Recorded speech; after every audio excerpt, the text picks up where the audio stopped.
World Boxing Organization, payag na, title eliminator, ang Casimero vs Luis Nery. Inoue vs Tapales sa Tokyo Dome. Undercard, Casimero vs Luis Nery. Ito ang mga pag-uusapan natin ngayon mga lods. Eto na mga lods, umarangkada na naman ang ranking ng ating pambato Janriel Cuadro Alas Casimero dito sa WBO o World Boxing Organization sanctioning body. Mula sa number 4 spot ay umangat siya sa number 3. Bale, ito ang bagong ranking ng WBO sa Super Bantamweight o Junior Featherweight Division mga lods. Si Naoya Inoue ang champion. Ang number 1 spot ay si Sam Goodman na taga-Australia. Pangalawa itong Meksikano, Luis Pantera Nery. At pangatlo ang ating pambato, Cuadro Alas Casimero. Itong si Sam Goodman mga lods na tumalo sa previously unbeaten American fighter Raiz Alim ay number 1 din na challenger sa IBF na hawak ni current champion Marlon Tapales na ating kababayan. At itong IBF mga lods ang gustong tahakin ni Goodman. Syempre alam na, malamang tingin ni Sam Goodman mga lods na mas madali niyang maagaw ang kampyonato kay Tapales kaysa kay Naoya Inoue. Kaya ang IBF ang pinili ni Sam Goodman na tahakin. Ito naman si Luis Nery mga lods. Maski number 1 siya sa WBC na ang champion ay si Naoya Inoue, ay nagpayag na itong si Luis Nery na lalabanan niya si Janriel Casimero ngayong Disyembre. Kinumpirma na rin ito ng kanyang promoter at manager na si Fernando Beltran. Dahil hindi nga interesado si Goodman sa WBO mga lods at ang sumunod na nasa top spot ay sina Casimero at Luis Nery, kaya walang magagawa ang WBO at siguradong papayag sila na gawing title eliminator ang laban nina Casimero at Luis Nery.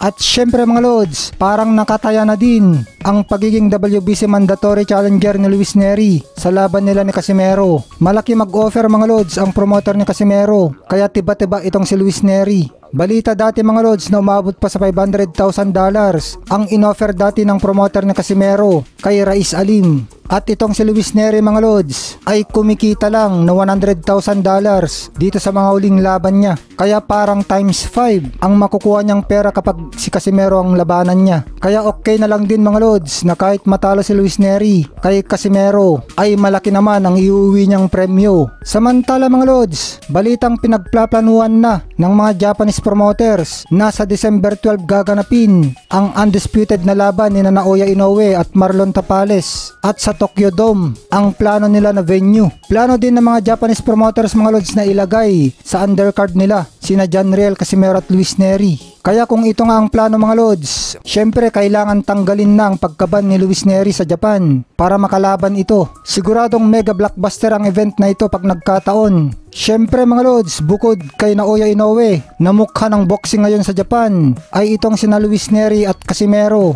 ay talagang pinanabikan ng mga Hapon dahil sikat ang dalawang ito sa Japan. Villain versus villain nga ang touring nila dito sa labanan ni Nery at Casimero. Sana matupad ang planong ito ng mga Japanese promoters mga lods na kinabibilangan ng handler ni Casimero at handler ni Inoue. Mga advance sila mag-isip mga lods dahil pang-promote ito sa plano rin nila na napakalaking bakbakan ni Inoue at Casimero early next year.